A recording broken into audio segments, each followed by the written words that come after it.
First tonight, though, Texas lawmakers are facing pressure to scale back tax incentives for data centers. Earlier this month, Governor Abbott directed Texas energy regulators to look at facilities trying to connect to the state's power grid. He says no project should move forward until officials determine whether the developments comply with state requirements.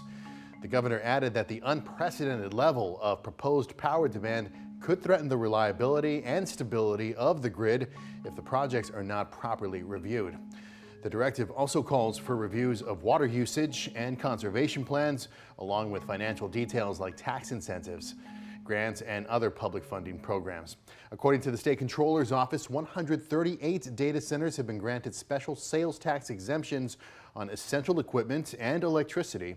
20 of them have been audited, and 6 were not in compliance with the requirements to receive the tax breaks. As KXAN investigator Matt Grant reports, lawmakers are weighing increased oversight of data centers amid some communities' concern over the cost of progress. Dave Scott spends his day feeding horses, riding the property, and running the Earth Native Wilderness School and Camp, helping kids connect with the outdoors. Nobody has reached out to me. But beyond this fence, he worries about a proposed data center and what it could mean for property values and his own Bastrop County business. We are the ones who live here, and we're the ones who have to ultimately live with the impact of these facilities. County officials are reviewing a proposed 1,450-acre data center project with tax breaks near Earl Callahan Road. A permit to prepare the site for a gas-powered energy facility was issued in late July. We reached out to Pacifico Energy, the energy infrastructure company behind this project, but did not hear back. We should be demanding that they are safe, that they are low impact on the local community, that they are paying their fair share of taxes. According to Bastrop County officials, there are 5 data center campuses currently under construction, proposed, or nearing completion, like this one behind me, which is part of a proposed development spanning 1,400 acres here along FM 535. That data center company, Edge Connects, lists Austin among its coming soon locations. It also did not respond when we reached out. So what I want to know... But residents and politicians are reacting and pushing back. This is the hottest issue in the state right now. And Republicans better wake up, because the Democrats are right on this issue, and they're owning it. That's Republican Agriculture Commissioner Sid Miller at a packed town hall in Bastrop. He's calling for a 1-year moratorium on data centers, saying lawmakers need to establish better guardrails and oversight. Hold the horses. Hold up. Stop. We got to get this right. It's a runaway train. Miller worries about potential strain on water resources, the electric grid, along with a loss of farmland.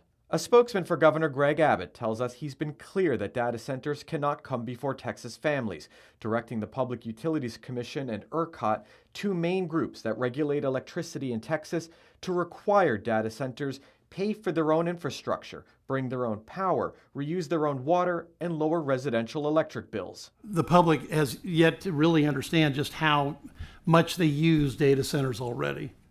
Everything on this phone, almost everything, is data center. At the state capitol, lawmakers are now scrutinizing ballooning tax breaks worth billions for data center companies, incentives the industry argues are offset by the economic benefit generated. Data centers provide the critical digital infrastructure that supports Texas businesses, government services, healthcare providers, schools, manufacturers, and millions of Texans every day. Did you say you live in Colorado? I do. Do y'all have many data centers there? We don't, because Colorado actually does not have a state sales tax exemption for data centers.